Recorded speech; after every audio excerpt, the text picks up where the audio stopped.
Anexo a un curso de milagros. Psicoterapia. Propósito, proceso y práctica. Psicoterapia. Propósito, proceso y práctica. Una ampliación de los principios de un curso de milagros. Introducción. La psicoterapia es la única forma de terapia que existe, puesto que la mente es lo único que puede enfermar, es asimismo lo único que puede ser sanado. Solo la mente tiene necesidad de curación. Esto no parece ser así, pues las manifestaciones de este mundo ciertamente parecen reales. Por ello, la psicoterapia es necesaria para que el individuo comience a cuestionar la realidad de éstas. En algunos casos, puede comenzar a abrir su mente sin ayuda profesional.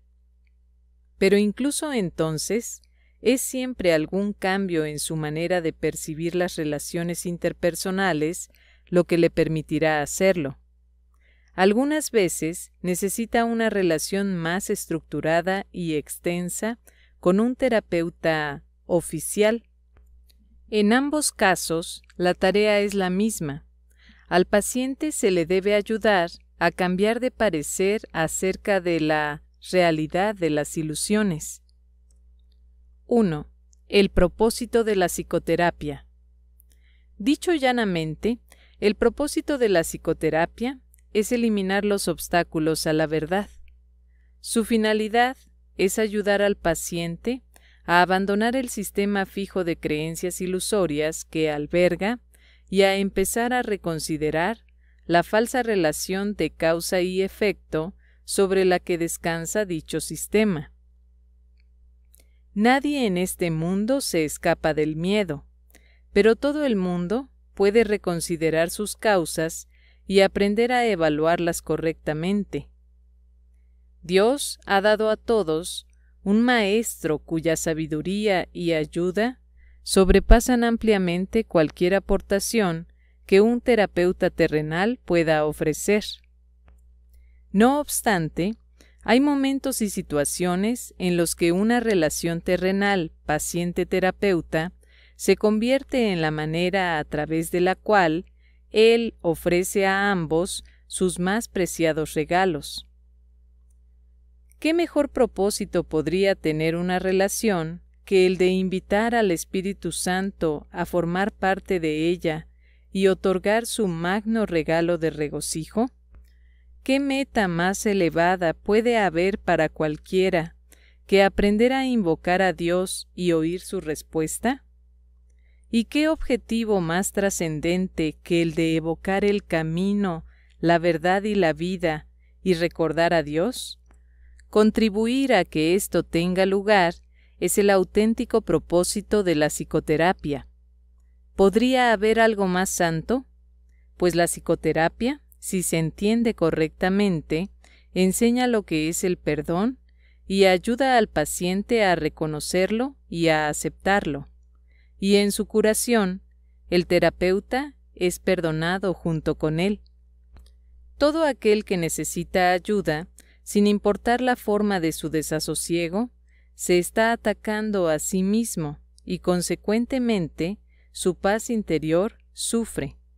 Estas tendencias a menudo se describen como autodestructivas y con frecuencia el mismo paciente las considera así.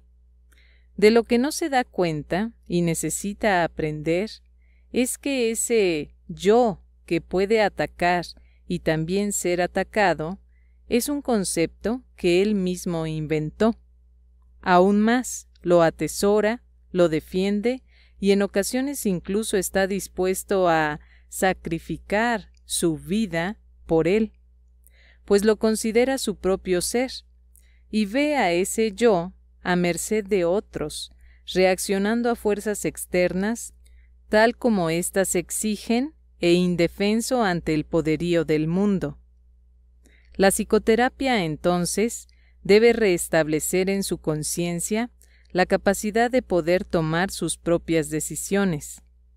Debe llegar a estar dispuesto a invertir su manera de pensar y a entender que aquello que él creyó que proyectaba sus efectos sobre él fue causado por sus propias proyecciones sobre el mundo. Por ende, el mundo que ve no existe. Hasta que no acepte esto, al menos en parte, el paciente no podrá considerarse a sí mismo como verdaderamente capaz de tomar decisiones, y luchará contra su libertad al creer que es su esclavitud. El paciente no necesita creer que la verdad es Dios para avanzar en el camino de la salvación, pero debe comenzar a distinguir la verdad de la ilusión, reconociendo que no son lo mismo, así como a estar paulatinamente más dispuesto a ver las ilusiones como algo falso y a aceptar que la verdad es verdad. A partir de ahí, su maestro lo llevará tan lejos como él esté dispuesto a ir.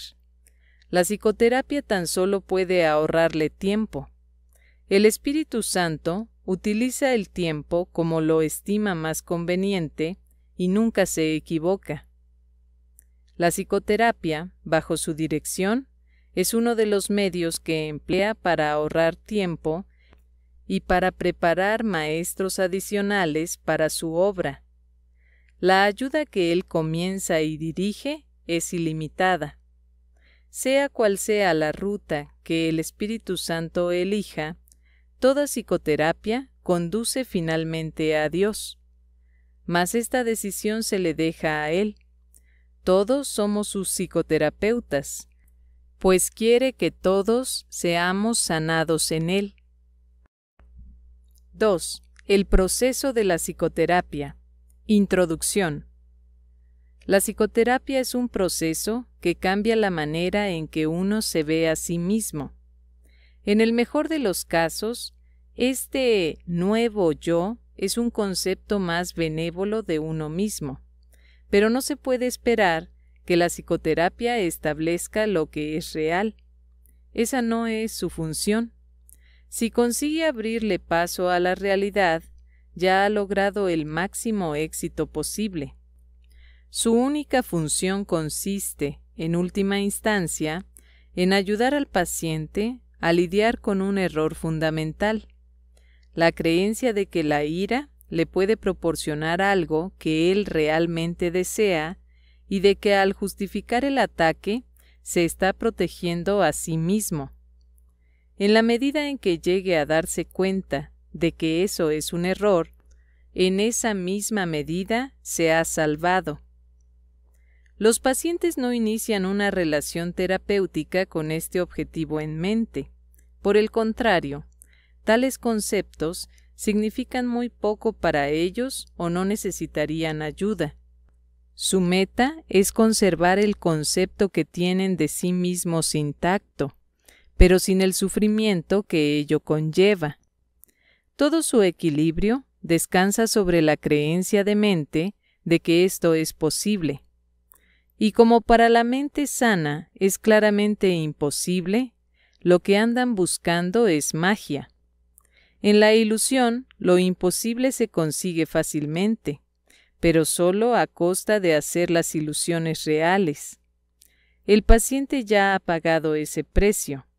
Ahora quiere una ilusión mejor. Al comienzo, pues, la meta del paciente y la del terapeuta son divergentes. Tanto terapeuta como paciente pueden abrigar conceptos falsos de sí mismos, pero aún así sus respectivas percepciones sobre lo que constituye una mejoría no pueden sino diferir. El paciente espera aprender cómo lograr los cambios que desea, pero sin alterar de manera significativa el concepto que tiene de sí mismo. De hecho, espera que este concepto se estabilice lo suficiente para poder incluir dentro del mismo los poderes mágicos que busca en la psicoterapia. Desea volver invulnerable lo vulnerable e ilimitado lo finito. El yo que ve es su Dios, y lo único que procura es servirle de la mejor manera posible.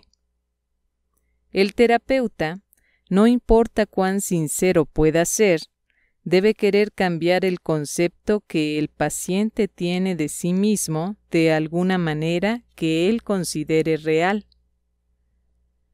La tarea de la terapia es reconciliar estas diferencias. Con suerte, ambos aprenderán a abandonar sus metas originales, pues solo en las relaciones puede encontrarse la salvación. Mas al comienzo, es inevitable que tanto pacientes como terapeutas acepten por igual metas poco realistas que no estén completamente libres de matices mágicos. Finalmente, dichas metas se abandonarán en las mentes de ambos. 1. Los límites de la psicoterapia.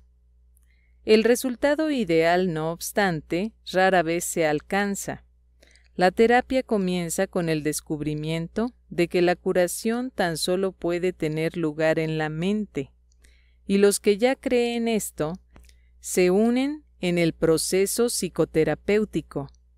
Puede que no lleguen mucho más lejos, pues nadie aprende más de lo que está dispuesto a aprender. Sin embargo, los niveles de buena disposición cambian, y cuando el terapeuta o el paciente ha alcanzado el siguiente nivel, se le ofrece una relación que se ajusta a su nueva necesidad. Tal vez se vuelvan a encontrar de nuevo y sigan adelante en la misma relación, haciéndola más santa. O quizá cada uno de ellos adquiera un nuevo compromiso. Mas una cosa es segura: los dos progresarán. Los retrocesos son temporales. La dirección general es siempre una de progreso hacia la verdad. La psicoterapia de por sí no puede ser creativa. Uno de los errores que el ego fomenta es que él es capaz de un verdadero cambio y por lo tanto de verdadera creatividad. Cuando hablamos de la ilusión salvadora o del sueño final, no es eso lo que queremos decir. Mas aquí radica la última defensa del ego. La resistencia es su manera de ver las cosas, su interpretación del progreso y del crecimiento. Estas interpretaciones son necesariamente erróneas, puesto que son ilusorias. Los cambios que el ego procura no son realmente cambios, son solo sombras más profundas o tal vez diferentes patrones de nubosidad. Mas lo que está hecho de nada no puede calificarse como algo nuevo o diferente. Las ilusiones son ilusiones, la verdad, verdad. La resistencia, como se define aquí, puede ser un rasgo típico tanto del terapeuta como del paciente. En cualquier caso, limita la psicoterapia porque restringe sus miras. El Espíritu Santo no puede luchar contra las intrusiones del ego en el proceso terapéutico, pero esperará, y su paciencia es infinita. Su meta es por siempre completamente indivisa. Sean cuales fueren las resoluciones a las que arriben paciente y terapeuta con respecto a sus propias metas divergentes, no podrán reconciliarse completamente, cual uno solo, hasta que se unan a la meta del Espíritu Santo.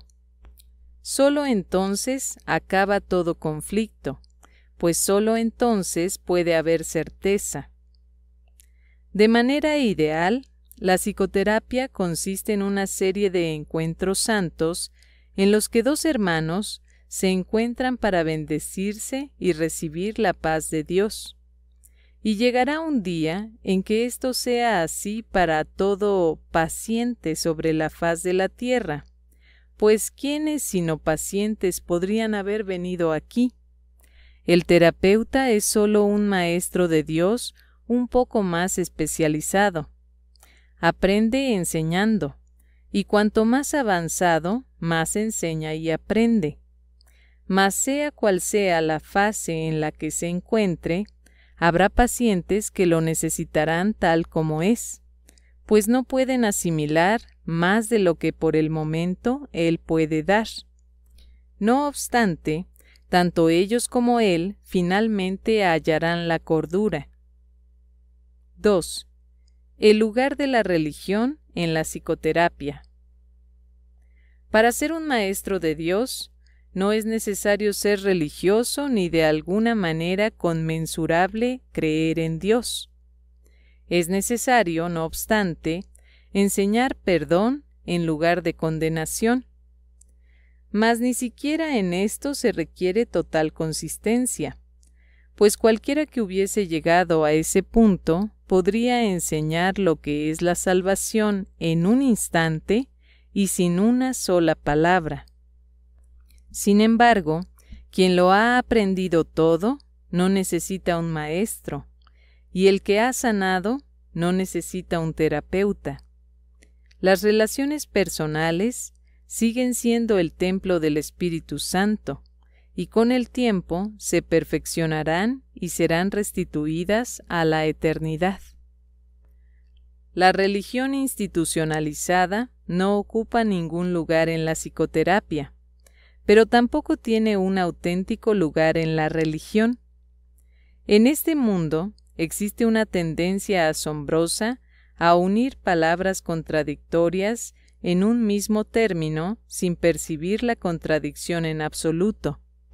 Tratar de institucionalizar la religión es un intento tan obvio por parte del ego de reconciliar lo irreconciliable que no merece que nos extendamos en ello aquí.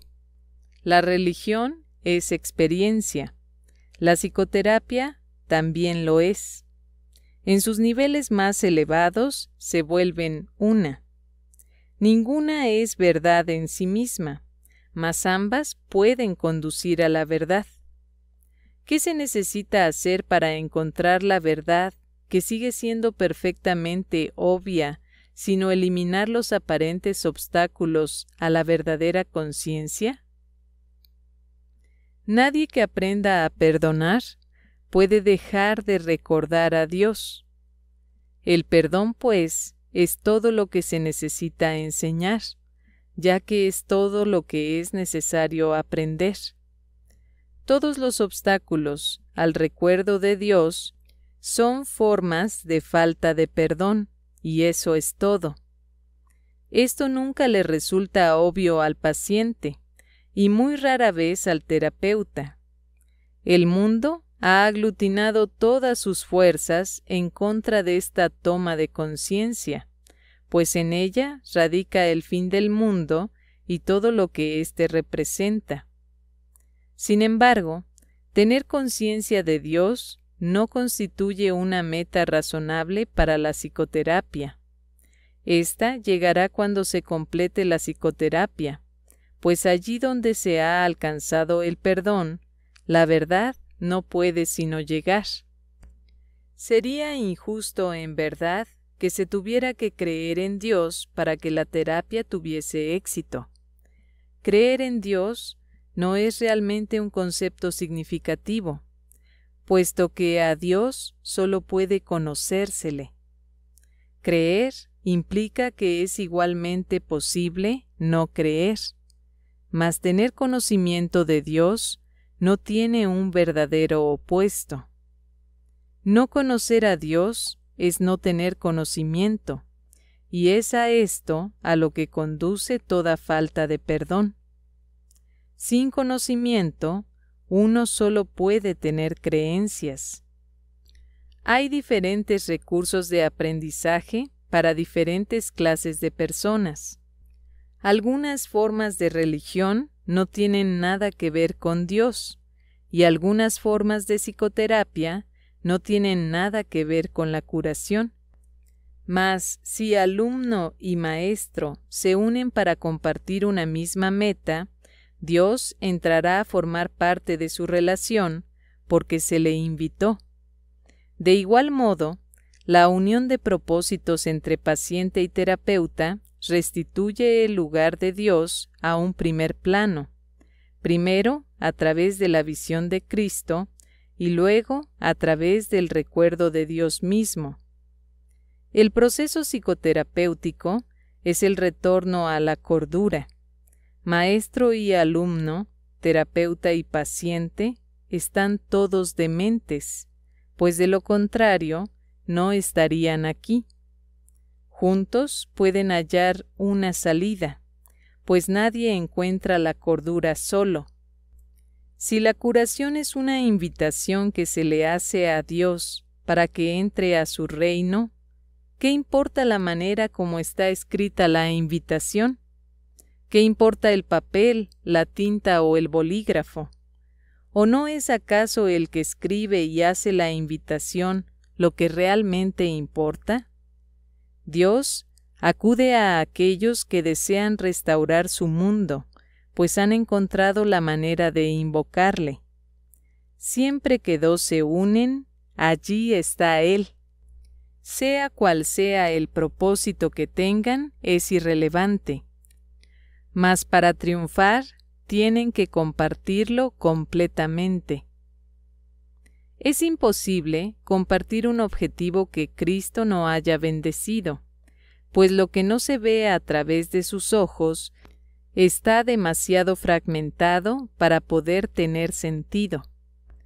De la misma manera en que la verdadera religión cura, la verdadera psicoterapia debe ser religiosa. Existen muchas formas de ambas, pues ningún buen maestro utiliza el mismo enfoque con todos sus alumnos. Por el contrario, escucha pacientemente a cada uno y lo deja formular su propio programa de estudios, no la meta de éste, sino la manera en que mejor puede alcanzar el objetivo que dicho programa establece para él. Puede que el maestro no crea que Dios forma parte de la enseñanza. Tal vez el psicoterapeuta no entienda que la curación procede de Dios. No obstante, pueden triunfar allí donde muchos que creen haber encontrado a Dios fracasan. ¿Qué debe hacer el maestro para asegurarse de que el aprendizaje tenga lugar? ¿Qué debe hacer el terapeuta para que la curación se dé? Solo una cosa: el mismo requisito que la salvación le pide a todo el mundo. Cada uno debe compartir una meta con alguien más, para de ese modo perder todo sentido de intereses separados. Solo al hacer esto es posible trascender los estrechos límites que el ego quiere imponerle al yo. Solo al hacer esto pueden maestro y alumno, terapeuta y paciente, o podemos, tú y yo, aceptar la expiación y aprender a darla tal como fue recibida. La comunión es imposible si se está solo. Nadie que permanezca aparte puede recibir la visión de Cristo. Esta se le ofrece, pero él solo no puede extender su mano para recibirla. Que se aquiete y reconozca que la necesidad de su hermano es su necesidad, y que entonces la satisfaga como si fuese la suya propia, y vea que ambas se satisfacen cual una sola, porque en efecto lo son. ¿Qué es la religión sino un recurso para ayudarle a ver esto? ¿Y qué es la psicoterapia sino una ayuda que lo lleva a esa misma comprensión? Es la meta lo que hace que estos procesos sean el mismo, pues son uno en propósito y por ende no pueden sino ser uno en los medios. 3. El papel del psicoterapeuta. El psicoterapeuta es un líder en el sentido de que camina ligeramente por delante del paciente y lo ayuda a evitar algunos de los escollos del camino, advirtiéndolos primero. lo ideal es que también sea un seguidor, pues hay uno que debe caminar delante de él para proporcionarle la luz con la que poder ver. Sin éste, tanto psicoterapeuta como paciente no harían sino dar tumbos a ciegas sin llegar a ninguna parte. Mas si el objetivo es la curación, es imposible que aquel esté totalmente ausente. Es posible, no obstante, que no se le reconozca. Así pues, la tenue luz que en ese caso se puede aceptar es todo lo que se dispone para iluminar el camino hacia la verdad. La curación está restringida tanto por las limitaciones del psicoterapeuta como por las del paciente. El objetivo del proceso es, por lo tanto, trascender esos límites. Ninguno de los dos puede hacer esto por su cuenta, pero cuando se unen, se les proporciona el potencial para trascender toda limitación. La medida de su éxito depende ahora de cuánto de ese potencial estén dispuestos a utilizar. Al principio, la buena voluntad puede proceder de cualquiera de ellos y según el otro la comparta, aumentará. Su progreso se convierte en un asunto de decisión. Pueden llegar casi hasta el cielo, o no alejarse más que a 1 o 2 pasos del infierno. Es muy posible que la psicoterapia parezca fracasar. Incluso es posible que el resultado parezca un retroceso. Pero al final siempre se produce algún grado de éxito. Hay uno que pide ayuda. Hay otro que escucha y responde tratando de ayudar. Esa es la fórmula de la salvación y no puede sino curar. Lo único que puede interferir en la curación perfecta son objetivos divididos. Un terapeuta completamente desprovisto de ego podría curar al mundo sin una sola palabra, simplemente por el hecho de estar ahí. Nadie necesitaría verlo o hablar con él, o incluso saber de su existencia. Su sola presencia es suficiente para curar. El terapeuta ideal es uno con Cristo, mas la curación es un proceso, no un hecho. El terapeuta no puede progresar sin el paciente, y el paciente no está listo para recibir a Cristo, o de lo contrario, no podría estar enfermo. En cierto sentido, el psicoterapeuta desprovisto de ego es una abstracción que se encuentra al final del proceso de curación, demasiado avanzado para creer en la enfermedad y demasiado cerca de Dios para poder conservar los pies sobre la tierra. Ahora puede ayudar a través de aquellos que necesitan ayuda, pues de esta manera lleva a cabo el plan establecido para la salvación. El psicoterapeuta se convierte en el paciente, al trabajar a través de otros pacientes para expresar sus pensamientos a medida que los recibe de la mente de Cristo. 4. El proceso de la enfermedad. De la misma manera en que toda terapia es psicoterapia, del mismo modo, toda enfermedad es enfermedad mental. Es un juicio acerca del Hijo de Dios, y todo juicio es una actividad mental. Un juicio es una decisión que se toma una y otra vez contra la creación y su creador. Es la decisión de percibir el universo como tú lo habrías creado. Es decidir que la verdad puede mentir y que es una mentira. ¿Qué otra cosa entonces puede ser la enfermedad sino una expresión de aflicción y culpa? ¿Y por qué sollozaría a alguien sino por su inocencia? Una vez que al Hijo de Dios se le considera culpable, la enfermedad es inevitable.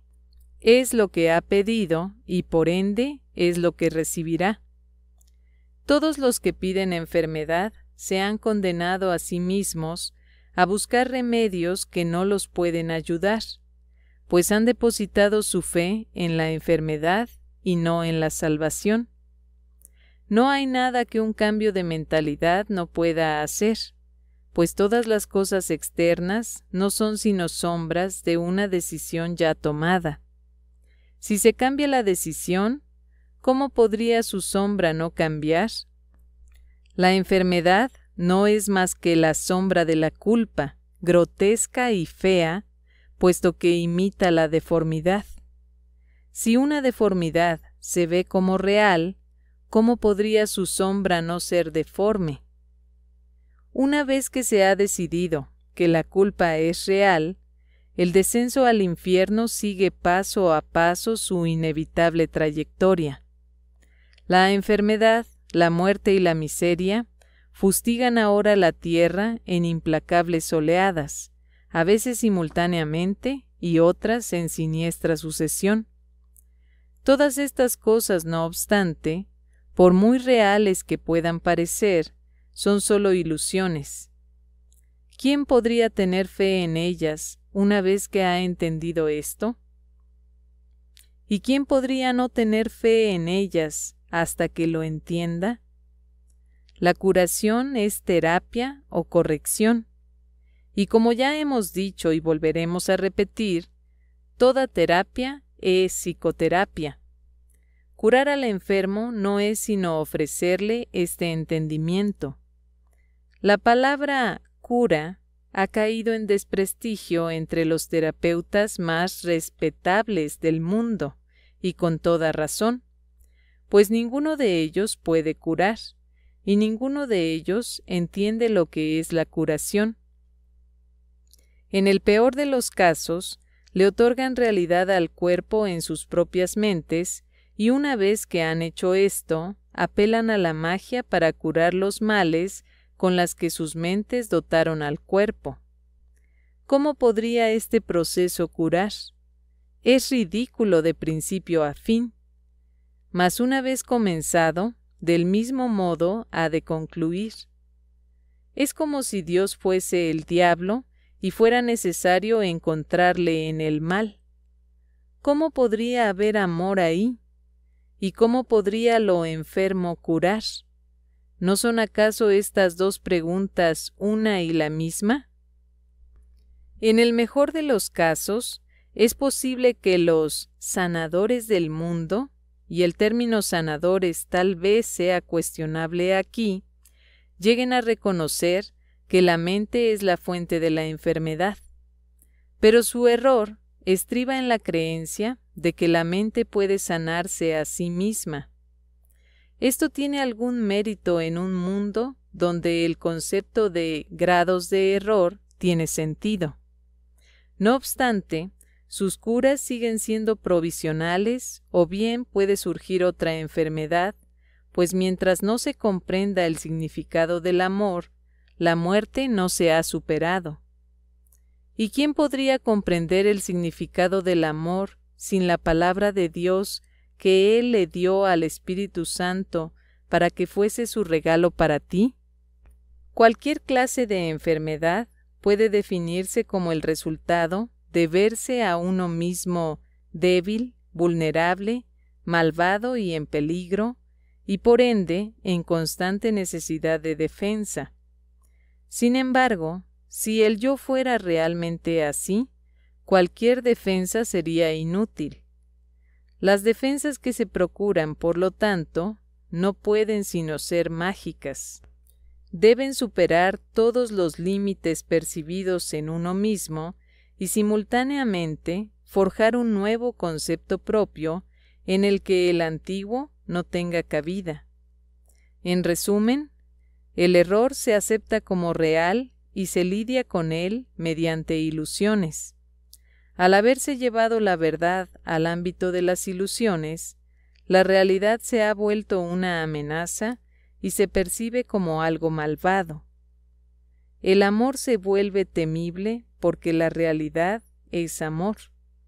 De este modo, se cierra el círculo contra las incursiones de la salvación. La enfermedad es, por lo tanto, un error que necesita corrección.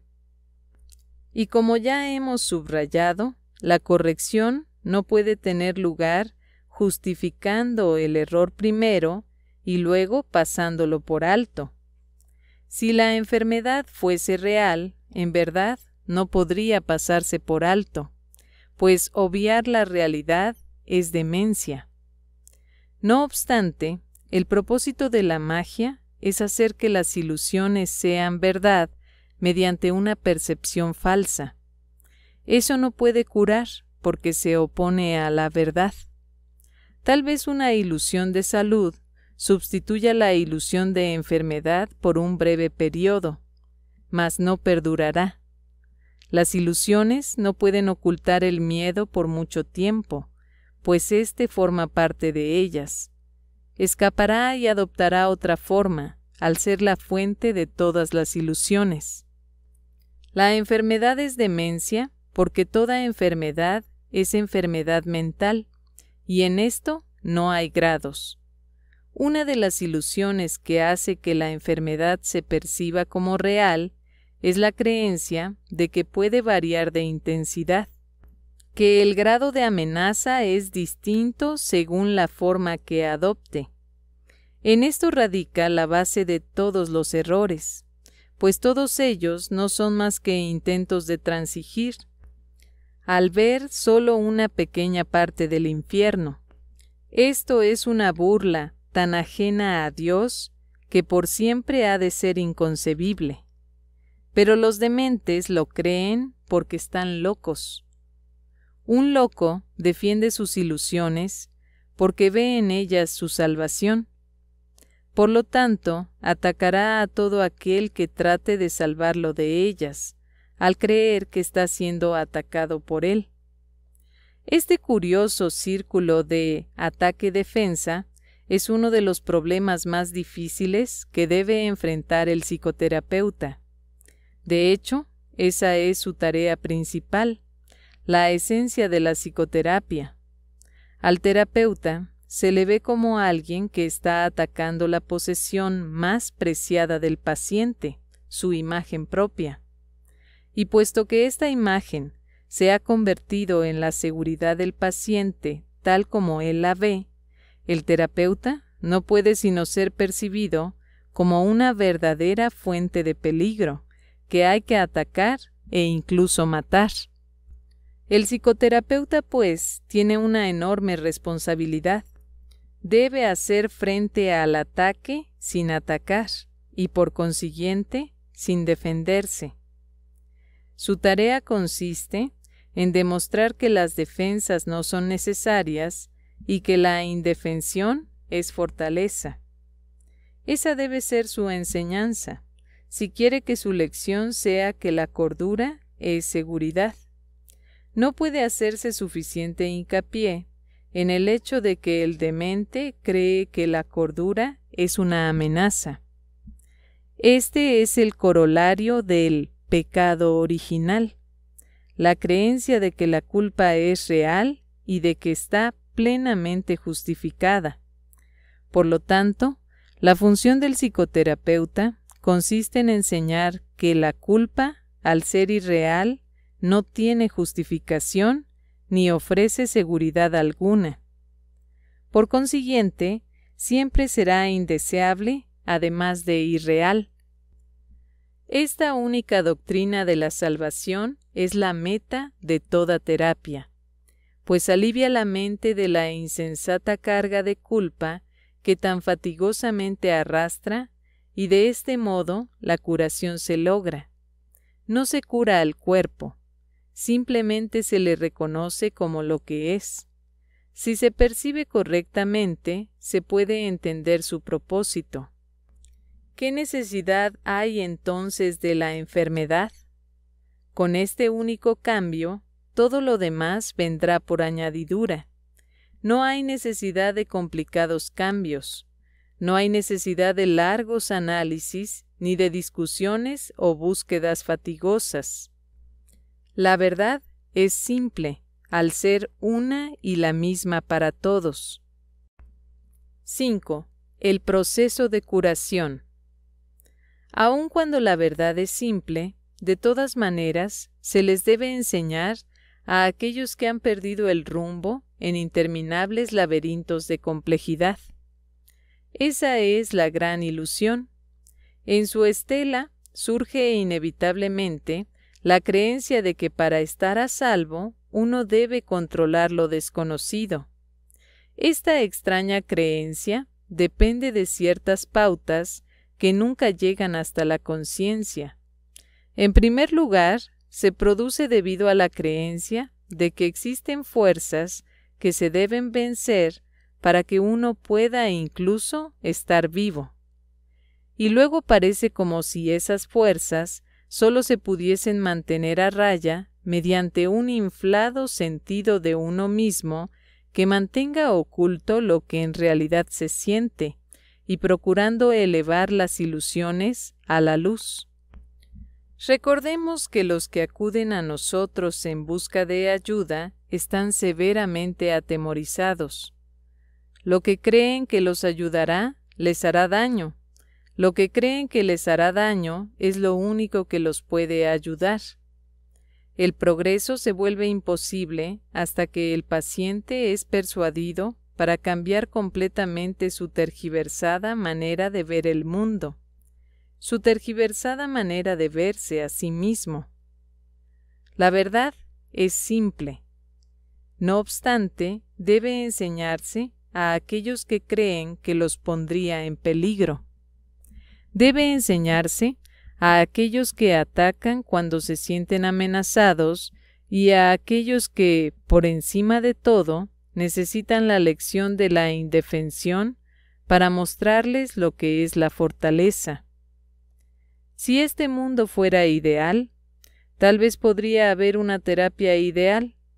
En un estado ideal, no obstante, la terapia no tendría ningún propósito.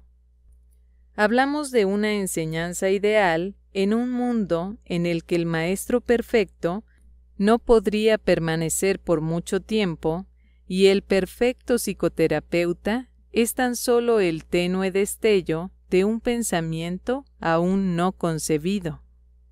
De todas maneras, hablamos de lo que se puede hacer para ayudar a los dementes dentro de los límites de lo posible. Mientras estén enfermos, se les puede y se les debe ayudar. No se le pide más que eso a la psicoterapia, ni es digno del terapeuta dar menos de todo lo que tiene para dar, pues Dios mismo le ofrece su hermano para que sea su salvador del mundo. La curación es santa. No hay nada más santo en este mundo que ayudar a alguien que pide ayuda. Este intento, aunque sea limitado, aunque carezca de sinceridad, lleva a ambos muy cerca de Dios. Donde dos se unen para lograr la curación, allí está Dios. Y Él ha garantizado que en verdad los escuchará y les responderá. Pueden estar seguros de que la curación es un proceso que Él dirige, porque se rige de acuerdo con su voluntad. Disponemos de su palabra para que nos guíe mientras procuramos ayudar a nuestros hermanos. No olvidemos que por nosotros mismos no podemos hacer nada, y apoyémonos en una fuerza que está más allá de nuestro limitado alcance con respecto a qué debemos enseñar y a qué debemos aprender. Un hermano que busca ayuda puede brindarnos regalos que exceden en mucho lo más elevado que se pueda percibir en sueño alguno. Nos ofrece la salvación, pues viene a nosotros como Cristo y Salvador. Lo que pide, lo está pidiendo Dios a través de Él, y lo que hacemos por Él se convierte en el regalo que le hacemos a Dios. La sagrada petición de ayuda que el Santo Hijo de Dios hace en su percibido infortunio, el Padre no puede dejar de contestarla. Él necesita, no obstante, una voz a través de la cual pronunciar su santa palabra, una mano con la que alcanzar a su Hijo y tocar su corazón. En semejante proceso, ¿quién no se curaría? Esta interacción santa es el plan de Dios mismo, por medio del cual su Hijo es salvado. Pues dos se han unido, y ahora Dios cumple sus promesas. Los límites impuestos tanto por el paciente como por el terapeuta ya no cuentan, pues la curación ha comenzado. Lo que ellos deben comenzar, el Padre lo completará, pues nunca ha pedido otra cosa que la más mínima muestra de buena voluntad, el más pequeño de los avances y el más leve susurro de su nombre.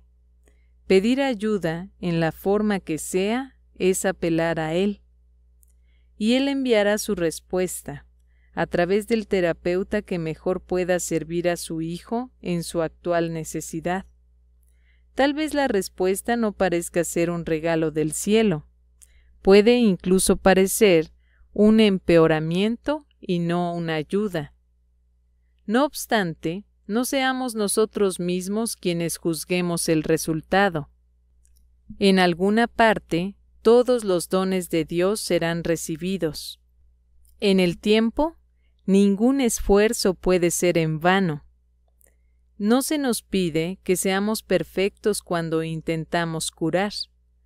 Ya nos hemos engañado si creemos que hay necesidad de curación, y la verdad nos llegará solo a través de alguien que parece compartir nuestro sueño de enfermedad.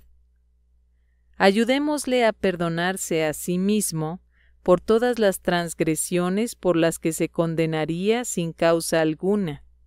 Su curación es la nuestra. Y según veamos su impecabilidad brillar a través del velo de culpa que cubre al Hijo de Dios, contemplaremos en Él la faz de Cristo y comprenderemos que no es sino la nuestra. Permanezcamos en silencio ante la voluntad de Dios y hagamos lo que ésta ha dispuesto que debemos hacer. Solo hay una manera de llegar allí donde comenzaron todos los sueños, y es ahí donde los dejaremos, para marcharnos en paz para siempre. Si oyes la petición de ayuda de un hermano, respóndele. Será a Dios a quien respondes, pues lo invocaste. No hay otra manera de oír su voz. No hay otra manera de buscar a su Hijo. No hay otra manera de encontrar tu ser. La curación es santa, ya que el Hijo de Dios retorna al cielo a través de su tierno abrazo, pues la curación le dice, por medio de la voz que habla por Dios, que todos sus pecados le han sido perdonados. 6. La definición de la curación. El proceso de la psicoterapia se puede definir entonces simplemente como perdón, pues ninguna curación puede ser otra cosa. Los que no perdonan están enfermos, al creer que no han sido perdonados. El aferrarse a la culpa, ceñirla estrechamente y ofrecerle refugio, protegerla amorosamente y estar alerta para defenderla, no es otra cosa que una implacable negativa a perdonar. Dios no puede entrar aquí, repiten los enfermos una y otra vez mientras lamentan su pérdida y sin embargo encuentran deleite en ella. La curación tiene lugar una vez que el paciente comienza a oír el canto fúnebre que entona y cuestiona su validez.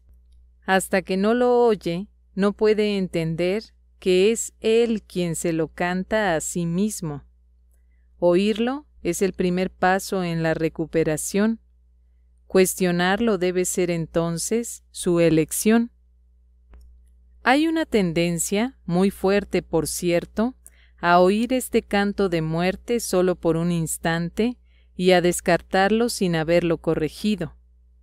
Estas fugaces tomas de conciencia representan las muchas oportunidades que literalmente se nos brindan para cambiar de melodía. En su lugar, podemos oír el sonido de la curación, pero antes debe surgir la buena voluntad de cuestionar la realidad del canto de condenación. Las extrañas distorsiones que de manera inextricable están entretejidas dentro del concepto del yo, que en sí no es más que una pseudocreación, hacen que ese feo sonido parezca verdaderamente hermoso, mas en lugar de esos estrepitosos y desagradables chillidos, podría oírse el ritmo del universo, el cántico del ángel heraldo y otros más. El oído traduce, no oye. El ojo reproduce, no ve. La tarea de ambos es hacer agradable aquello que se invoca, por muy desagradable que pueda ser. Responden a las decisiones de la mente, reproduciendo sus deseos y traduciéndolos a formas aceptables y placenteras. A veces el pensamiento tras la forma se deja entrever, pero solo por un momento, y la mente se asusta y comienza a dudar de su cordura. Mas no permite que sus esclavos cambien las formas que contemplan ni los sonidos que oyen. Estos constituyen sus remedios, sus protectores contra la demencia. Estos testimonios que los sentidos ofrecen tienen un solo propósito: justificar el ataque y de esta manera conservar la falta de perdón sin que se reconozca como tal. Cuando se la ve sin disfraz, resulta intolerable. Sin protección no podría perdurar. He ahí donde se atesora toda enfermedad, pero sin reconocer que es así. Pues cuando una falta de perdón no se reconoce, la forma que adopta la hace parecer algo distinto. Y ahora es ese algo distinto lo que parece aterrorizar. Pero no es el algo distinto lo que puede ser sanado. No está enfermo y no necesita remedio alguno. Concentrar tus esfuerzos curativos en ello es inútil. ¿Quién podría curar lo que no está enfermo y hacer que se recupere? La enfermedad adopta muchas formas y lo mismo hace la falta de perdón. Las formas que adopta una no hacen sino reproducir las formas que adopta la otra, pues son la misma ilusión. Tan fielmente la una se traduce a la otra, que un estudio riguroso de la forma que adopta una enfermedad revela claramente la forma de falta de perdón que representa. No obstante, ver esto no produce una curación. Esta se logra mediante un solo reconocimiento, que solo el perdón cura una falta de perdón, y que solo una falta de perdón puede ser el origen de cualquier clase de enfermedad. Darse cuenta de esto es la meta final de la psicoterapia. ¿Cómo se alcanza? El terapeuta ve en el paciente todo aquello que él no se ha perdonado a sí mismo y de esta manera se le da otra oportunidad de verlo, reevaluarlo y perdonarlo. Cuando esto ocurre, ve sus pecados desaparecer en un pasado que ya no está aquí. Hasta que no lo haga, no podrá sino pensar que el mal lo asedia aquí y ahora. El paciente es la pantalla sobre la que el terapeuta proyecta sus pecados, permitiéndole así deshacerse de ellos. Mas si conserva un pequeño aspecto del pecado que está percibiendo, su liberación es parcial y no está asegurada. Nadie se cura solo. Este es el feliz canto que la salvación entona a todo aquel que oye su voz. Nunca serán suficientes las veces que esta afirmación deba ser recordada por todos aquellos que se consideran terapeutas. No hay otra manera de ver a sus pacientes salvo como los portadores del perdón, pues son ellos quienes vienen a demostrar su impecabilidad ante ojos que aún creen que el pecado existe y que se puede ver. Mas la prueba de la impecabilidad, vista en el paciente y aceptada en el terapeuta, le ofrece a la mente de ambos un convenio en el que se encuentran, se unen y se hacen uno. 7. La relación paciente-terapeuta ideal. ¿Quién es entonces el terapeuta y quién el paciente? Al final, todo el mundo desempeña ambos papeles. Aquel que necesita curación debe curar. Médico, cúrate a ti mismo. ¿Quién más sino necesita curarse? ¿Y quién más sino tú tiene necesidad de curación? Cada paciente que acude a un terapeuta le ofrece a éste la oportunidad de curarse a sí mismo. Por lo tanto, es su terapeuta, y cada terapeuta debe aprender a curarse de cada paciente que acude a él. De esta manera, el terapeuta se convierte en el paciente. Dios no sabe nada de separación. Lo único que sabe es que tiene un hijo. Su conocimiento se ve reflejado en la relación paciente-terapeuta ideal. Dios acude a aquel que lo llama, y éste se reconoce a sí mismo en él. Piensa detenidamente, maestro y terapeuta, ¿por quién oras y quién es el que necesita curación? Pues la terapia es oración, y la curación es su mira y su resultado. ¿Qué es la oración sino la unión de mentes en una relación en la que Cristo puede entrar a formar parte? Esa es su morada, a la que la psicoterapia lo invita. ¿Qué sentido tiene la curación de un síntoma si siempre hay otro que se puede elegir? Mas una vez que Cristo ha entrado, ¿qué otra elección hay salvo permitir que se quede? No hay necesidad de más, pues eso es todo. Ahí está la curación, la felicidad y la paz. Estos son los síntomas de la relación paciente-terapeuta ideal, que reemplazan a aquellos con los que el paciente llegó cuando vino pidiendo ayuda. El proceso que realmente tiene lugar en esa relación es uno en el que el terapeuta le dice a su paciente de todo corazón que todos sus pecados le han sido perdonados junto con los suyos propios. ¿Qué diferencia hay entre la curación y el perdón? Solo Cristo perdona, pues conoce su total falta de pecado. Su visión sana la percepción y la enfermedad desaparece, pues una vez que su causa ha sido eliminada, no vuelve a presentarse más. Para que esto tenga lugar, no obstante, se necesita la ayuda de un terapeuta muy avanzado, capaz de unirse al paciente en una relación santa en la que todo sentido de separación finalmente se supera. Para ello se requiere una cosa y solo una: que el terapeuta no se confunda a sí mismo con Dios en modo alguno. Todo sanador no sanado cae en esta confusión fundamental de una u otra forma, al considerarse su propio creador en lugar de creado por Dios. Rara vez, si acaso, es esta una confusión de la que es consciente, o el sanador no sanado se convertiría instantáneamente en un maestro de Dios y consagraría su vida a la verdadera curación.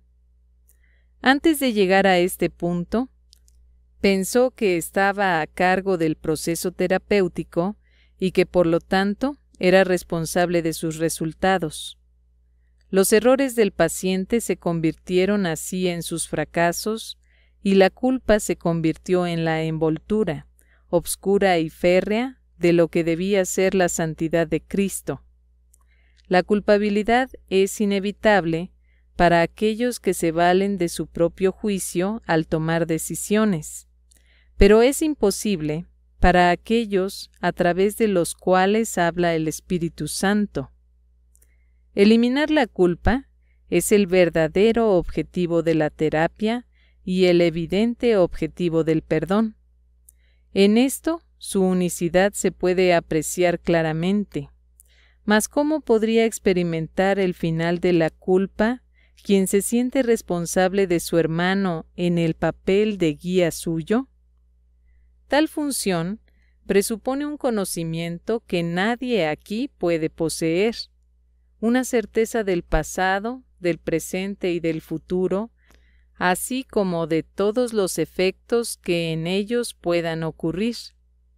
Solo desde esta perspectiva omnisciente podría ser posible semejante función.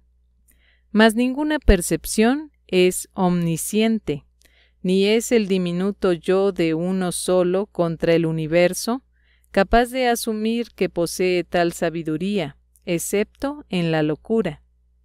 Que muchos terapeutas están locos es obvio. Ningún sanador no sanado puede estar completamente cuerdo.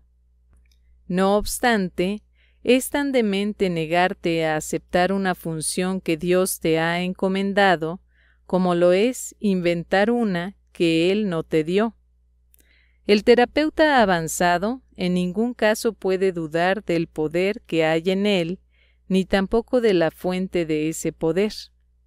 Comprende que todo poder en la tierra y en el cielo le pertenece por ser quien es. Y Él es quien es debido a su Creador, cuyo amor reside en Él y quien jamás puede fallar. Piensa en lo que esto significa. Los regalos de Dios son suyos para darlos. Sus pacientes son los santos de Dios, quienes invocan su santidad para hacerla suya, y según Él se la concede, ellos contemplan la radiante faz de Cristo, que a su vez los contempla a ellos. Los dementes, al creer que son Dios, no temen ofrecer debilidad al Hijo de Dios, y por esa razón, lo que ven en Él ciertamente los atemoriza. El sanador no sanado no puede evitar sentir miedo de sus pacientes, y sospecha de su lealtad por la traición que ve en sí mismo. Intenta curar, y en ocasiones tal vez lo consiga, pero su éxito será limitado y de corta duración. No ve el Cristo en aquel que acude a Él. ¿Qué respuesta puede dar a uno que parece un extraño, ajeno a la verdad y pobre en sabiduría, desprovisto del Dios que le debe ser dado? Contempla a tu Dios en Él, pues lo que veas será tu respuesta. Piensa en lo que en realidad significa la unión de dos hermanos, y luego olvídate del mundo y de todos sus míseros triunfos, así como de sus sueños de muerte. Todos son uno y lo mismo, y ahora nada puede recordarse del mundo de la culpa. La habitación se transforma en un templo, y la calle en un torrente de estrellas que suavemente se desliza más allá de todos los sueños enfermizos. La curación se ha dado, pues lo que es perfecto no necesita curación. ¿Y qué puede necesitar perdón allí donde no hay pecado? Siéntete agradecido, terapeuta, de que puedas contemplar cosas como estas solo con entender tu verdadero papel. Si no lo haces, habrás negado que Dios te creó y por ende no sabrás que eres su hijo. ¿Quién es tu hermano ahora? ¿Qué santo puede venir para llevarte con él a casa?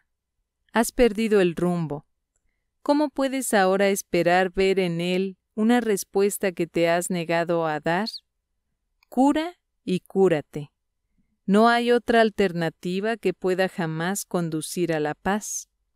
Deja entrar a tu paciente, pues viene a ti de parte de Dios. ¿No es acaso su santidad suficiente para despertar en ti tu memoria de Él? 3. La práctica de la psicoterapia. 1. La selección de pacientes. Todo aquel que se te envía es tu paciente. Esto no significa que seas tú quien los selecciona o el que decide el tipo de tratamiento adecuado, pero sí significa que nadie viene a ti por error. No hay errores en el plan de Dios. Sería un error, no obstante, presumir que sabes lo que debe ofrecérsele a todo aquel que acude a ti. No es a ti a quien corresponde tomar esa decisión. Tienes la tendencia a creer que continuamente se te está pidiendo algún sacrificio en beneficio de aquellos que vienen a ti. De ninguna manera podría ser esto cierto. Exigir que te sacrifiques es exigirle un sacrificio a Dios, y Él no sabe nada de sacrificios. ¿Quién podría pedirle a lo perfecto que sea imperfecto? ¿Quién decide entonces lo que cada hermano necesita? Obviamente no tú, que aún no reconoces quién es aquel que pide. Si escuchas, hay algo en él que te lo dirá. Y esa es la respuesta: escuchar. No hagas exigencias, no decidas nada ni hagas ningún sacrificio. Solo escucha. Lo que oyes es cierto. ¿Te enviaría Dios su Hijo si no estuvieras seguro de que reconocería sus necesidades? Piensa en lo que Dios te está diciendo.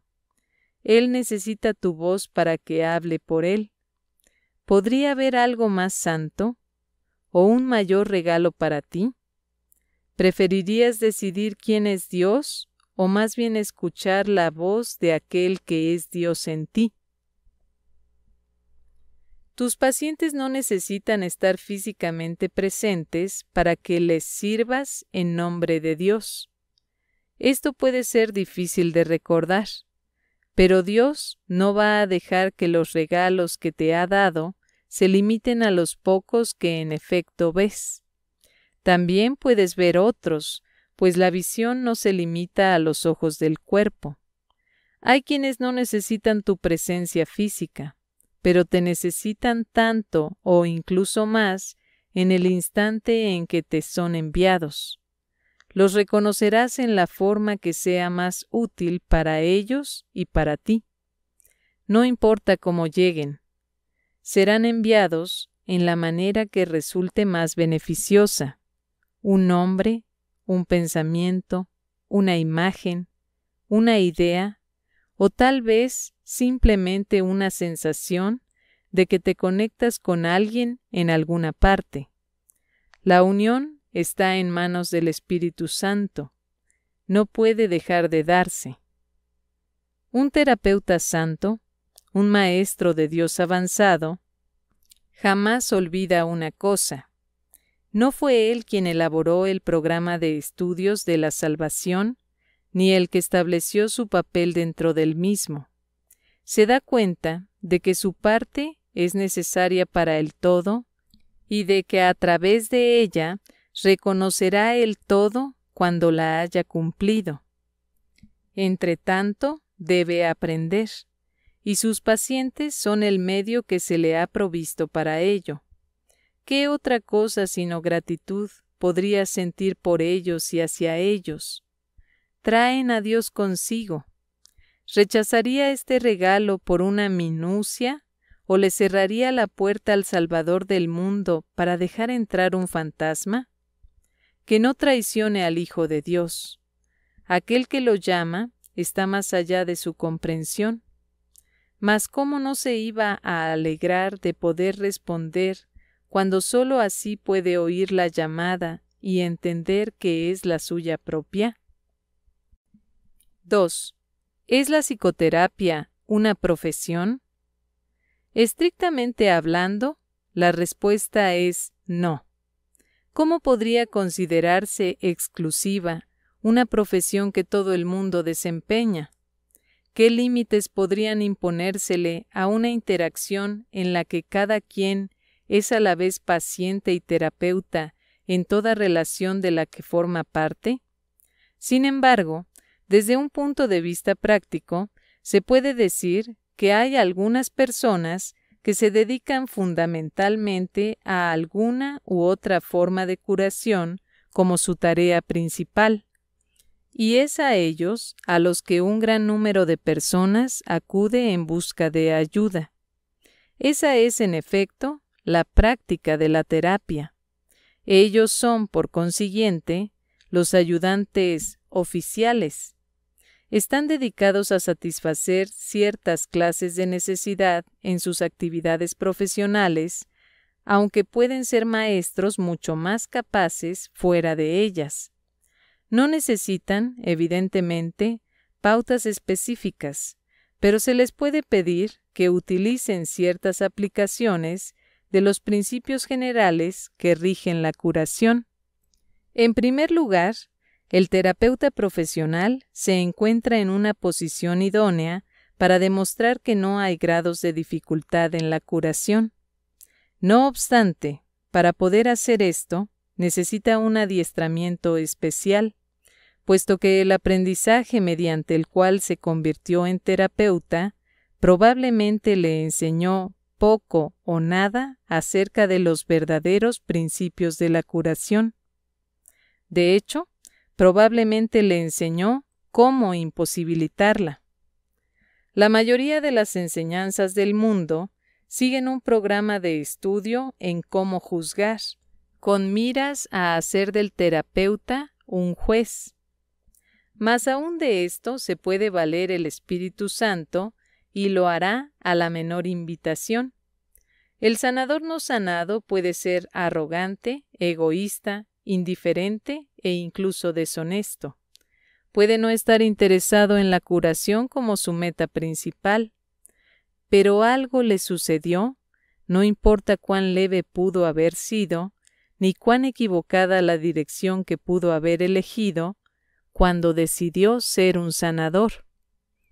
Ese algo es suficiente. Tarde o temprano, ese algo despuntará y crecerá. Un paciente tocará su corazón y el terapeuta silenciosamente le pedirá ayuda. Ha encontrado un terapeuta para sí mismo. Le ha pedido al Espíritu Santo que entre en la relación y la sane. Ha aceptado la expiación para sí mismo. Se dice que Dios contempló todo lo que había creado y lo declaró bueno. No, Él lo declaró perfecto, y así fue. Y dado que sus creaciones no cambian y son eternas, así es ahora. Sin embargo, es imposible que exista un terapeuta perfecto o un paciente perfecto. Ambos han tenido que negar su perfección, pues la misma necesidad que uno tiene por el otro implica un sentido de carencia. Una relación de uno a uno no es la relación uno. No obstante, es el medio de retorno, el camino que Dios eligió para el regreso de su Hijo. En este extraño sueño debe adentrarse una extraña corrección, pues solo eso es la llamada a despertar. ¿Y qué otra cosa sino debe ser la terapia? Despierta y regocíjate, pues todos tus pecados te han sido perdonados. Este es el único mensaje que dos personas deberían siempre darse la una a la otra. Despierta y regocíjate, pues todos tus pecados te han sido perdonados. Algo bueno debe resultar de todo encuentro entre paciente y terapeuta, y ese algo bueno se salvaguarda para los dos, hasta el día en que ambos puedan reconocer que solo eso fue real en su relación. En ese momento se les devuelve, bendecido por el Espíritu Santo, como un regalo de parte de su Creador y como muestra de su amor. Pues la relación terapéutica debe llegar a ser como la relación entre el Padre y el Hijo. No hay otra, porque no hay nada más. Los terapeutas de este mundo no esperan ese resultado, y muchos de sus pacientes serían incapaces de aceptar su ayuda si ese fuera el caso. No obstante, ningún terapeuta establece realmente el objetivo de las relaciones de las que forma parte. Su comprensión comienza con este reconocimiento y se profundiza a partir de ahí. En el instante en que el terapeuta se olvida de juzgar al paciente, es cuando tiene lugar la curación. Algunas relaciones jamás llegan a ese punto, aun cuando tanto paciente como terapeuta puedan cambiar de sueños en el proceso. Sin embargo, el sueño no será el mismo para ambos, y por ende no es el sueño de perdón en el que ambos despertarán algún día. Lo bueno se salvaguarda, de hecho, se atesora, pero es poco el tiempo que se ahorra. Los nuevos sueños perderán su atracción temporal y se convertirán en sueños de miedo, que es el contenido de todos los sueños. No obstante, ningún paciente puede aceptar más de lo que está listo para recibir, y ningún terapeuta puede ofrecer más de lo que cree tener. Por lo tanto, hay un lugar para todas las relaciones de este mundo y aportarán tanto bien como cada una pueda aceptar y utilizar. De todos modos, la curación tiene lugar cuando cesa todo juicio, porque sólo entonces se puede entender que no hay grados de dificultad en la curación. Este entendimiento es crucial para el sanador sanado. Ha aprendido que no es más difícil despertar a un hermano de un sueño que de otro. Ningún terapeuta profesional puede mantener este entendimiento todo el tiempo en su mente y ofrecerlo a todo el que acude a él. Hay algunos en este mundo que casi lo han logrado, pero no han aceptado el regalo del todo para de este modo poder permanecer aquí y dejar que su comprensión permanezca en la tierra hasta el final de los tiempos. Realmente no se les debe llamar terapeutas profesionales. Son los santos de Dios. Son los salvadores del mundo. Su imagen ha de permanecer porque así lo eligieron. Ocupan el lugar de otras imágenes y su ayuda llega en forma de tiernos sueños. Una vez que el terapeuta profesional se ha dado cuenta de que las mentes están unidas, puede también reconocer que el concepto de grados de dificultad en la curación no tiene sentido. No obstante, mucho antes de llegar a este entendimiento en el tiempo, puede encaminarse en dirección a él.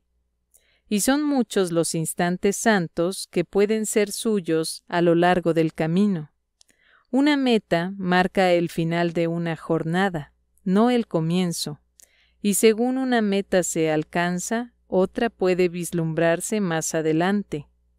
La mayoría de los terapeutas profesionales apenas se encuentran al comienzo de la fase inicial de la primera jornada. Incluso, aquellos que han comenzado a comprender lo que deben hacer pueden aún oponerse a dar el primer paso.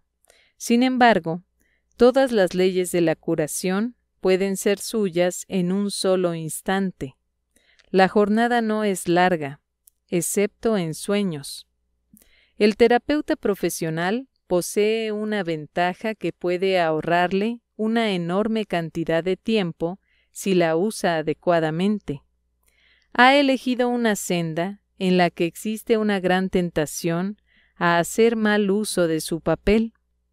Si escapa de la tentación de asumir una función que no le ha sido dada, podrá superar muchos obstáculos a la paz con bastante rapidez.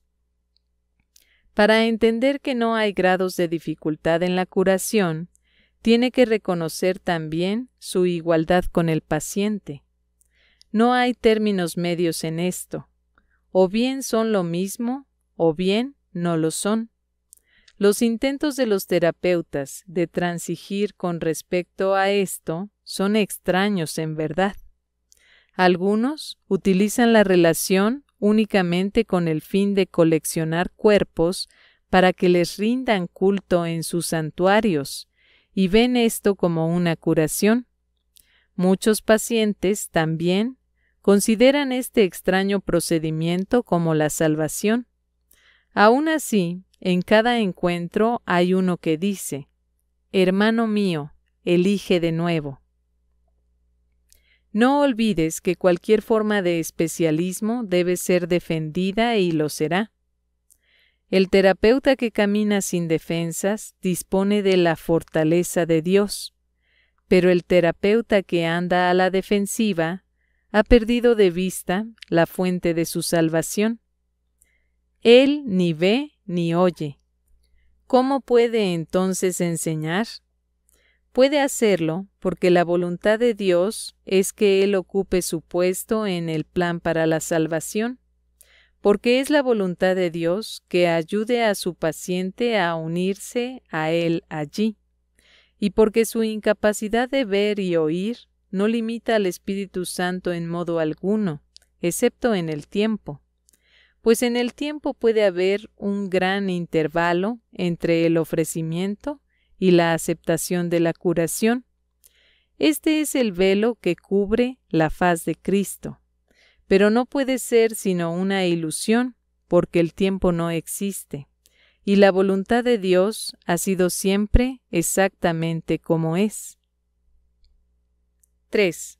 La cuestión del pago. Nadie puede pagar por la terapia, pues toda curación es de Dios y Él no pide nada. Sin embargo, es parte de su plan que el Espíritu Santo se valga de todo en este mundo para ayudar a que el plan se lleve a cabo.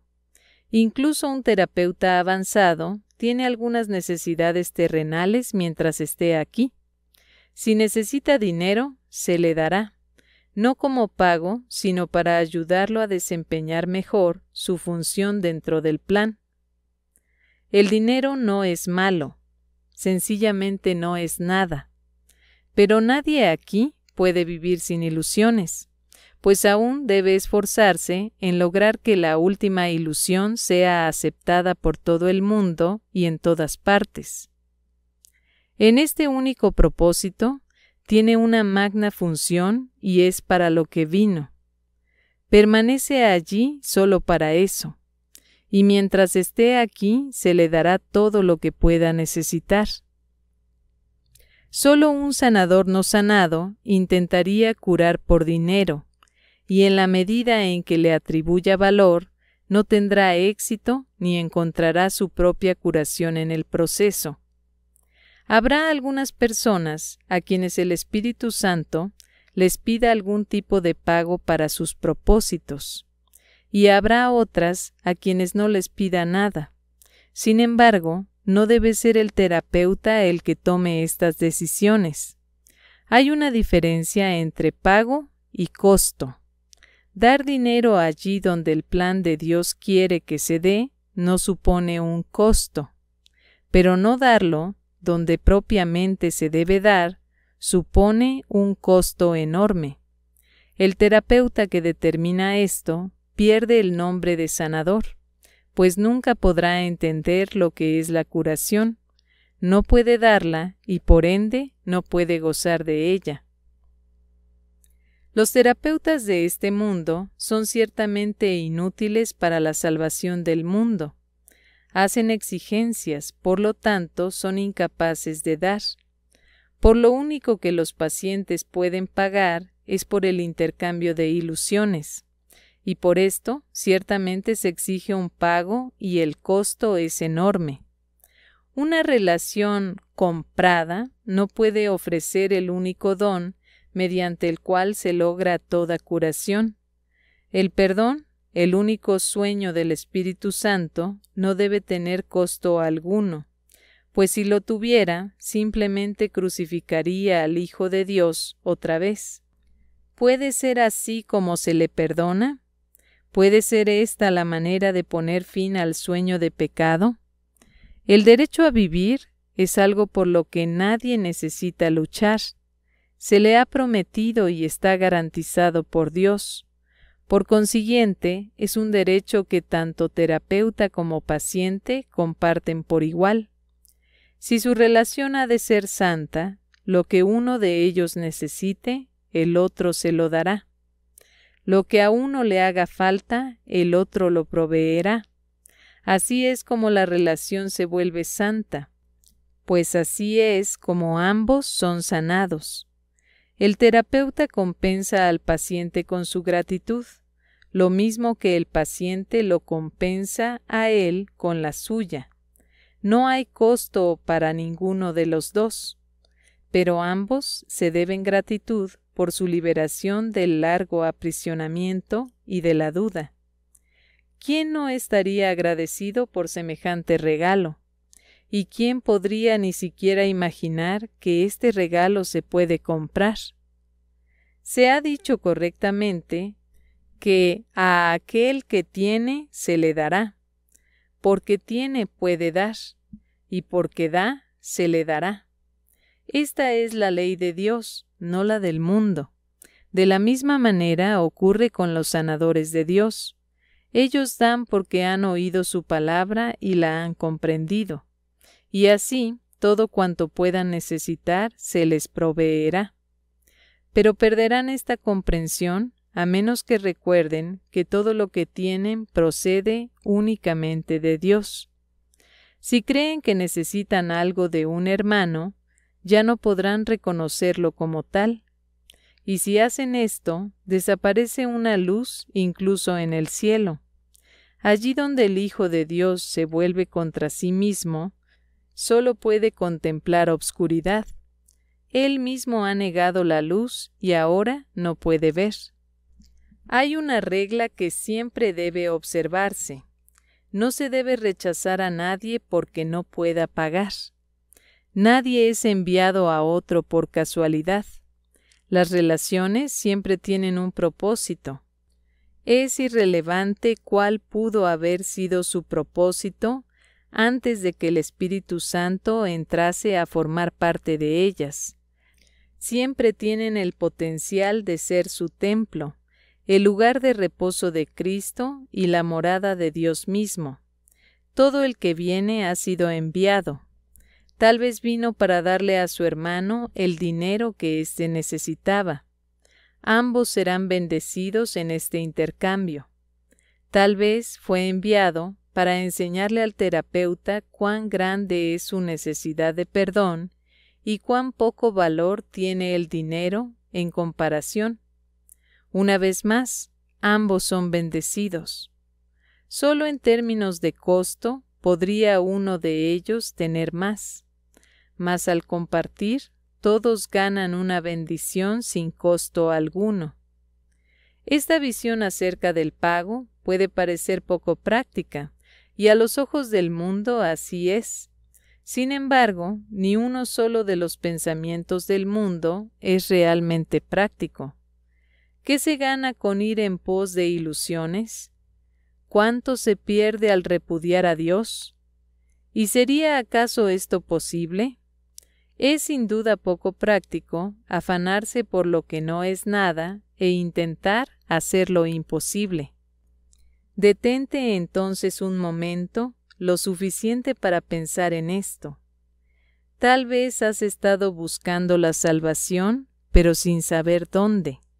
Sin embargo, quien quiera que sea que te pida ayuda, puede mostrarte dónde encontrarla. ¿Qué mejor regalo se te podría dar? ¿Qué mejor regalo podrías dar? Médico, sanador, terapeuta, cúrate a ti mismo. Muchos vendrán a ti portando el don de la curación, si esta es tu elección. El Espíritu Santo jamás rehusará la invitación para entrar y morar contigo. Te dará infinitas oportunidades de abrir la puerta a tu salvación, pues tal es su función. También te dirá exactamente cuál es la tuya en toda circunstancia y en todo momento. Quienquiera que Él te envíe, llegará a ti, tendiéndole la mano a su amigo. Permite que el Cristo en ti le dé la bienvenida, pues ese mismo Cristo mora igualmente en él. Niégale la entrada y habrás negado al Cristo en ti. Recuerda la triste historia del mundo y las felices nuevas de la salvación. Recuerda el plan de Dios para la restauración de la dicha y la paz, y no olvides cuán simples son los caminos de Dios. Estabas perdido en la oscuridad del mundo hasta que pediste la luz, y entonces Dios envió a su Hijo para que te la diera.